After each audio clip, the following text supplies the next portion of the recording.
Hello friends, कैसे हैं आप लोग? तो ये मेरा एक डॉक्यूमेंट्री वीडियो है। तो आज की वीडियो में हम बात करेंगे कि हमारे जो इंडिया के जो युवा हैं, वो उनकी असफलता का कारण क्या है? मेन कारण क्या होता है?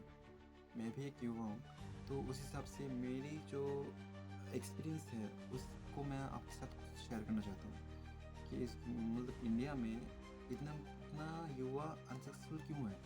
इस बारे में आपसे कुछ बात करना चाहूँगा। तो चलिए वीडियो को शुरू करते हैं। तो पहले कारण की जो मैं बात करूँगा, तो पहला कारण बात करने से पहले मैं आपको एक स्टोरी सुनाना चाहता हूँ। तो ये स्टोरी होती है ऐसा कि 18 से 6 साल के अंदर नेपोलियन और रशियन के बीच में एक लड़ाई हुई थी। तो उस लड़ाई में रशियन की जो आर्मी थी, वो कुछ ज़्यादा बड़ी थी, ठीक है? और जो नेपोलियन की आर्मी थी, वो इतनी बड़ी नहीं थी। पर फिर भी उस लड़ाई में नेपोलियन की जीत हुई थी। बाद में जब रशियन ने जाना कि हमारा तो यहाँ पर इतना इतना क्वांटिटी के हिसाब से हमारा आर्मी इतना बड़ा है, तो हमारा फिर हारा क्यों? तो इस कारण को जानने के लिए फिर उन्होंने वहाँ पर गए, वहाँ से रीज़न रिसर्च किया। रिसर्च करने के बाद उनको पता चला कि जो नेपोलियन की जो आर्मी है, नेपोलियन की आर्मी उनके जो मालिक, जो नेपोलियन थे, उन सबकी बात मानते थे, उनके अंडर ही काम करके युद्ध करते थे, ठीक है?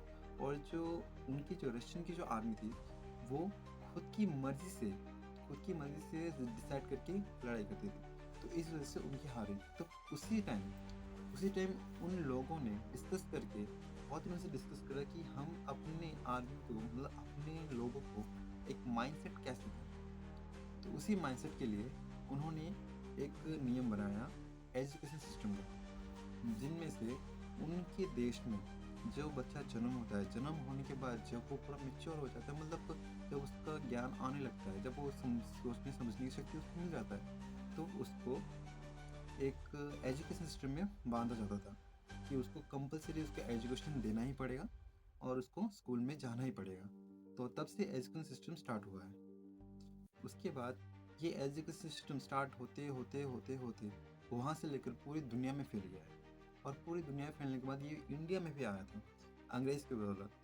जब 18वीं सदी में अंग्रेज़ सब हमारे यहाँ पर आए थे, तो वही एजुकेशन सिस्टम को हमारे इंडियन के लोगों के ऊपर करा था और उसी वजह से उन्होंने हम हमारा जो ये पूरा इंडिया है, पूरे इंडिया को कब्ज़ा कर लिया था।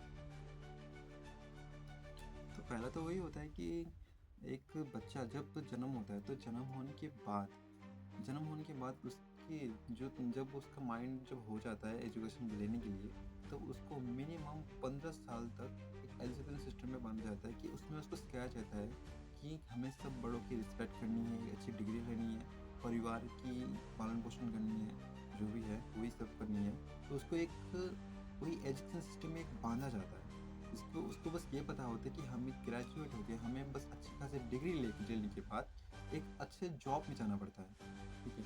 और उस जॉब से जो भी सैलरी-वैलरी आएगा, उससे हमें अपना फैमिली को देखना पड़ता है और फैमिली को सँभालना पड़ता है। हमें सिर्फ़ यही सिखाया है।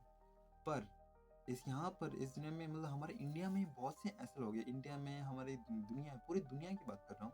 पूरी दुनिया में ऐसे बहुत लोग हैं, जिन्होंने इस इस स्टेप को पार करने के बाद अपनी लाइफ़ को एक अच्छे मुकाम में लेके गए हैं और अभी एक रईसों वाली ज़िंदगी जी रहे हैं। इनमें से हम बहुतों के नाम ले सकते हैं, जैसे कि होता है जो माइक्रोसॉफ्ट का ओनर है जो माइक्रोसॉफ्ट का ओनर है और दूसरी बात करें तो मार्क ज़ुकरबर्ग, वो फेसबुक का ओनर है और उसके बाद जो बात करें तो जो अडानी ग्रुप का ओनर है। ऐसे बहुत हैं, जैसे इलॉन मस्क बहुत सारे हैं ऐसे, जो इस स्टेज को पार करने के बाद अपने लिए कुछ सोचते हैं, अपने दिमाग का यूज़ करते हैं, अपने ब्रेन का यूज़ करते हैं और अपने बिज़नेस को आगे बढ़ाते हैं। ठीक है? और दूसरा जो मेन कारण होता है, वो होता है बै बैड माइंडसेट। जो हमारा दिमाग होता है, जब हम ग्रेजुएट हो जाते हैं, जब हमारी पढ़ाई कंप्लीट हो जाती है, उसके बाद हम एक जगह पर नौकरी के लिए बहुत अप्लाई करते हैं, जहाँ पर हमें कोई नौकरी मिलता नहीं है। नौकरी कुछ हो उधर मिलता नहीं है, कुछ काम बनता नहीं है, परिवार से प्रेशर आता है, ये होता है, वो होता है। ये इसी में उलझने के बाद हमारे जो ध्यान जो होता है, वो एक गलत माइंडसेट में आ जाता है। तो उसी वजह से जो हमारे जो ज़्यादातर युवा हैं, वो गलत रास्ते चले जाते हैं, जैसे कि नशे के रास्ते चले जाते हैं, अपना सिर्फ़ वो स्ट्रेस दूर करने के लिए। वही स्ट्रेस उसी स्ट्रेस को दूर करने के लिए वो नशा, ड्रग्स जो भी होता है, नशीला पदार्थ होता है कि उसमें चले जाते हैं। पर ये बिल्कुल भी सही नहीं है। पर हमारे इंडिया में ज़्यादातर यही हो रहा है और इसकी मेन कारण की वजह से हमारा जो युवा है वो ज़्यादा अनसक्सेसफुल है। तीसरा जो कारण की बात करूँगा वो होता है ओवरथिंकिंग। जब युवा इतना सब कुछ झेलने के बाद भी कुछ होता नहीं है तो वो कुछ ज़्यादा ही अलग-अलग सोचने लगते हैं कि हमारा कुछ होगा कि नहीं, हमारी फैमिली को हम कैसे देखेंगे, हमारी रिस्पॉन्सिबिलिटी जो होती है हम वो कैसे कंप्लीट करेंगे।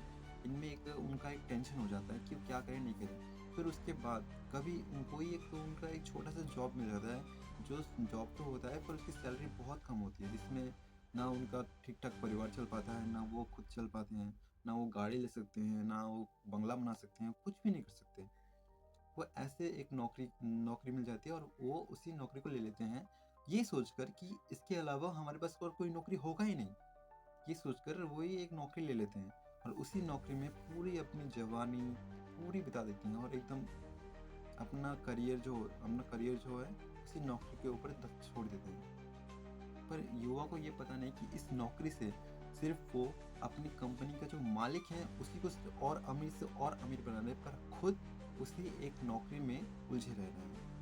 ज़्यादातर लोग यही सोचते हैं कि अगर हमने अच्छा एजुकेशन नहीं लिया तो हम लाइफ में कभी सक्सेस हो नहीं सकते। हम पिछड़े के पिछड़े रह जाएंगे, हम नीचे के नीचे रह जाएंगे, हम कभी अपने अपनी परिस्थिति को अपडेट नहीं कर सकते, एक घर नहीं खरीद सकते, गाड़ी नहीं खरीद सकते, कुछ कर नहीं सकते, परिवार को संभाल नहीं सकते। बहुत लोगों का यही माइंडसेट होता है, पर ऐसा कुछ भी नहीं है। आपके सामने अभी बहुत भी ऐसे-ऐसे बंदे हैं, जो जिन्होंने अच्छी खासी पढ़ाई नहीं की है, फिर भी पूरी दुनिया पे राज कर रहे हैं। जैसे उनमें से आप एक का नाम ले लेते हो, विराट कोहली। विराट कोहली को अभी कौन नहीं जानता, पर वही वही विराट कोहली ने एक इंटरव्यू में बोला था कि 12th पास भी नहीं किया है। आप सोचिए, जिनकी पूरी दुनिया दीवानी है, क्रिकेट का एकदम किंग माना जाता है, किंग कोहली नाम से फेमस है। उन्होंने एक इंटरव्यू में बोला था कि उन्होंने तो ज़्यादा पढ़ाई की ही नहीं है, 10th की ज़्यादा पढ़ाई नहीं की है। उसके बाद बात करें तो आमिर खान की बात करें। आमिर खान तो 12th भी अच्छे से करा नहीं है, पर फिर भी अभी लाखों दिलों में वो समाया हुआ है। सक्सेस जो होता है, सक्सेस सिर्फ सक्सेस जो होता है वो कोई एक ऐसी चीज़ नहीं है जिसको हम अभी सोच लें और अभी हम सक्सेस सोचेंगे। सक्सेस होने के लिए बहुत ही हार्ड वर्क करना पड़ता है, बहुत मेहनत करना पड़ता है, एक टारगेट पर अचीव रहना पड़ता है कि हमें वही एक टारगेट चाहिए, उसके अलावा हमें कुछ नहीं सोचना, उसे हम सक्सेस कहेंगे। सक्सेस ऐसा नहीं है कि अभी हम दुकान में जाएँगे और दुकान में जाने के बाद हमें मिल जाएगा, ऐसा कुछ भी नहीं। सक्सेस ऐसा नहीं मिलता। सक्सेस के लिए हमें एक टारगेट अचीव करना पड़ता है। उन्हीं आदमी को मिलता है जो अपना जो रिस्पॉन्सिबिलिटी है, अपनी रिस्पॉन्सिबिलिटी को इग्नोर करके अपने टारगेट के ऊपर जो काम करता है, उसी को हमेशा सक्सेस मिलता है। जो हम अब बात करें बिल गेट्स की बिल गेट्स की जो बात वही करें। वो एक अलग ऐसे आदमी थे जिन्होंने अपने काम पर ज़्यादा फोकस करा था। बाकी किसी की बात ना मानकर, किसी की बात ना सुनकर, अपने काम के ऊपर फोकस करा था और तभी वही आज एक सक्सेसफुल बिज़नेसमैन है, सक्सेसफुल आदमी है। उन्होंने अब सब कुछ अचीव करा है, एक कार अचीव की है, बंगला अचीव किया है, एक अच्छा खासा नेटवर्क अचीव किया है और इसकी वजह से वो अभी इतना सक्सेसफुल है। तो फ्रेंड्स, ये डॉक्यूमेंट्री मैं इधर ही ख़त्म करता हूँ। अगर मेरे चैनल को अगर आपको मेरा चैनल अच्छा लगा तो लाइक कीजिएगा और मुझे थोड़ा सपोर्ट कीजिएगा। मेरा ये नया चैनल है, तो आपसे बस यही आशा करूँगा। Thank you.